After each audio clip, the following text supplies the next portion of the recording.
Hi, thanks for joining me today. I'm going to be going over week 2 of the summer invariance maths competition. I'll leave a link in the description below with all the details.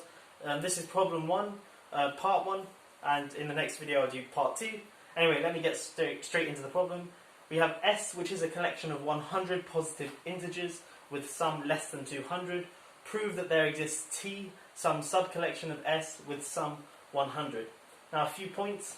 Collection and subcollection, I use that term or those terms over set and subset because we're allowed to have repetitions. So for example, S could be the set which has all ones in, S could be the collection of numbers with all ones in, but obviously a set you generally don't have to have, you don't have repetitions in, so this is just to avoid any ambiguity.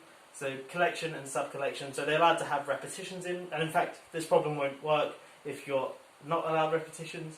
Anyway, if you want to have a go at this problem yourself, pause the video now and I'll go over a solution now for you. First thing to notice, or first thing to say, is there are actually quite a few ways of doing this problem, but the way in which I'm going to show you is I'm going to first state and prove a lemma, and then after that there'll be a quick corollary, and then from that we just plug in the case n equals 100, and part 1 is essentially a freebie from that.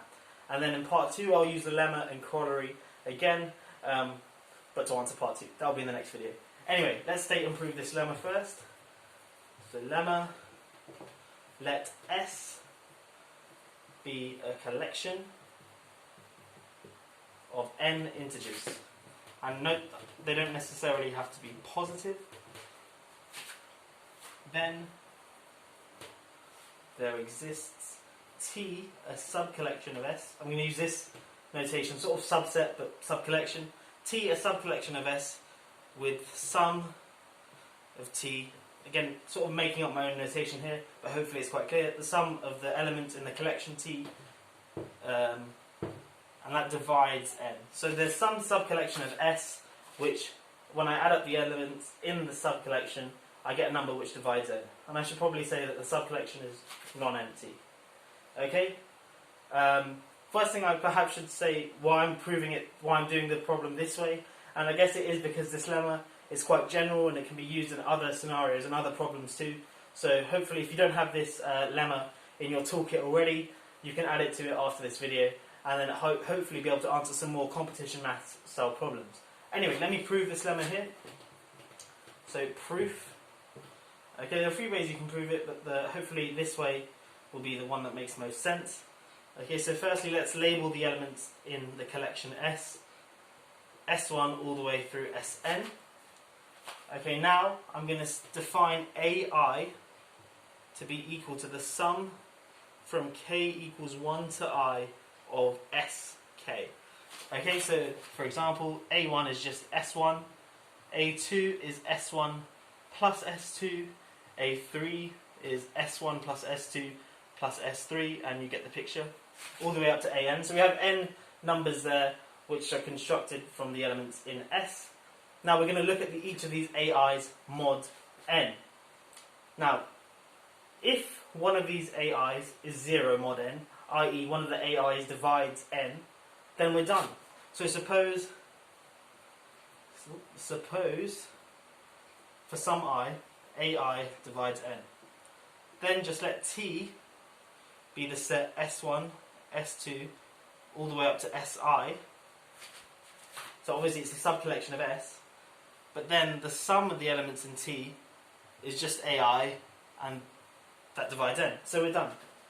Okay, now suppose the other case. So if all of these numbers here, out of all of these numbers, AI, so A1, A2, all the way up to An, none of these numbers divide n. Well then, by the pigeonhole principles, 2 of these numbers must have the same residue mod n. Okay, so remember the residues mod n are just 0, 1, 2, all the way up to n minus 1. So there are n numbers there. And because we have n numbers here, and we're saying none of them are 0, then we have all of them must be 1 through n minus 1. So n numbers falling into n minus 1 places means that at least 2 of them must fall in the same place, which means there exists, say, I less than j, such that AI is congruent to AJ mod n. Well then, what I'm going to define the set T to be the collection T to be Si plus 1 all the way up to Sj. And notice this is non-empty because I is strictly less than j. And now, what is the sum of the elements in T?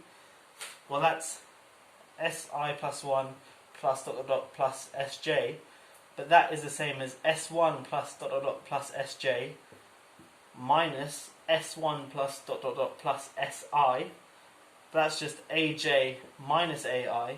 And because of this thing here, that is then congruent to 0 mod n. Okay, so we've split it into two different cases. One where one of these numbers here divides n, and the other case where none of them divide n. And we've shown, or we've constructed a subcollection of S, T, which has sum that divides n. So that proves our lemma. So this lemma is now proved.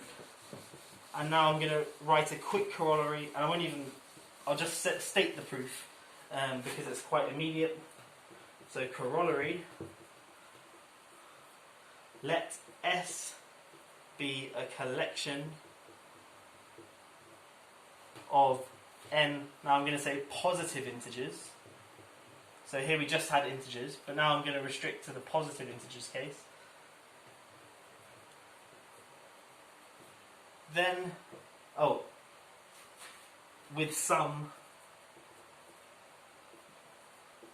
less than 2n, then there exists T, a subcollection of S, such that the sum of the elements in T equals n.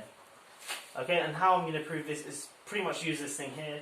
We have from the lemma that there is some subcollection of T which divides, with sum that divides n, but because the sum of the elements in S is less than 2n, then the sum of the elements of T must be less than 2n as well, because S is a collection of n positive integers, and because T is non-empty, the sum of the elements of T therefore must be between 1 and 2n minus 1, but because the sum of the elements in T divides n, it follows that the sum of the elements of T must be equal to n, and then that proves the corollary, and then for the particular case n equals 100, you just apply the corollary to the case n equals 100, and that answers part 1 for you. So if you have a collection of 100 positive integers whose sum is less than 200, you can always find some subcollection with sum equal to 100. Okay, that proves part 1. Join me in the next video where I'll prove part 2. See ya.